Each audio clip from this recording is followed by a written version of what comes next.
ஏன்னா இந்த ஆடியோ லான்ச்லாம் வந்தால் என்ன பேசுவோம், என்ன நம்ம பேச போகிறோம் நமக்குள்ளே தெரியுமா, கடன்னு பேசுகிறோம். அது யூடியூப்பில் வர்றப்ப தான் பக்கு இருக்கும். இதையா நம்ம பேசணும், ஐயோ அப்படின்ட்டு கீழே கமெண்ட்ஸ்லாம் அப்படி அடிப்பாங்க. இப்போ இந்த படத்தை பார்க்குறப்ப எனக்கு இப்போது விஜய் டிவி புகழ்னா பாதி தூரம் வந்துட்டு அப்புறம் செல்லமணி சார் தான் தம்பி ஒன்றும் இல்லைப்பா கோதண்டன்றாங்க. அடுத்து விஜய் டிவி புகழ் வினோதன்றதுக்கு நான் பாதி தூரம் நிறைய இடத்துல அவார்டு வாங்க போகிறப்பையும் அதே சார் நடந்திருக்கு. விஜய் டிவி புகழ்னா பாதி தூரம் போயிட்டு ஸ்டேஜ்லாம் தொட்டு கும்பிடும், என்னை தாண்டி ஒருத்தர் மேலே போயிட்டு இருப்பாங்க. விஜய் டிவி புகழ் தீனா அப்படின்வாங்க. ஓகே, அந்த மாதிரிலாம் நடந்திருக்கு. ஸோ எனக்கு அதை தாண்டி தேசிங்க ராஜா 2ல் எனக்கு கண்டிப்பாக எனக்கு ஒரு நல்ல ஒரு வாழ்க்கையை கொடுத்துருக்காரு ஏழு சார். ஏன்னா நிறைய படங்கள் நான் பண்ணியிருக்கேன். ஒரு சின்ன சின்ன கேரக்டராக வந்துட்டு போவேன். என்ன புகழ் இது, குக்கூத்து கோமாளியில் ஒரு புகழை பார்த்துருக்கோம்.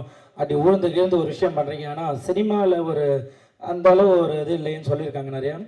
தேங்க்யூ ஸோ மச் ஏழு சார், உங்களை மறக்கவே மாட்டேன். ஏன்னா எல்லாருமே கேட்டுன்னு இருந்த ஒரு வார்த்தை, புகழ் நீங்கள் சினிமாவில் எப்போ காமெடி பண்ணுவீங்கன்ட்டு நிறைய கேட்டுகிட்டே இருந்தாங்க. அது எல்லாருக்கும் பதிலாக இந்த தேசிங்க ராஜா 2 இருக்கும்னு நான் கண்டிப்பாக நம்புகிறேன். அப்படி தான் எல்லாம் ஒர்க் பண்ணியிருக்கோம் எல்லாருமே. இதில் ஒர்க் பண்ண எங்களுக்கு சொல்லிக் கொடுத்த அசோசியேட் டைரக்டர், அசிஸ்டன்ட் டைரக்டர். ஏன்னா ஒரு படம் வெளியில் வருது அப்படின்னா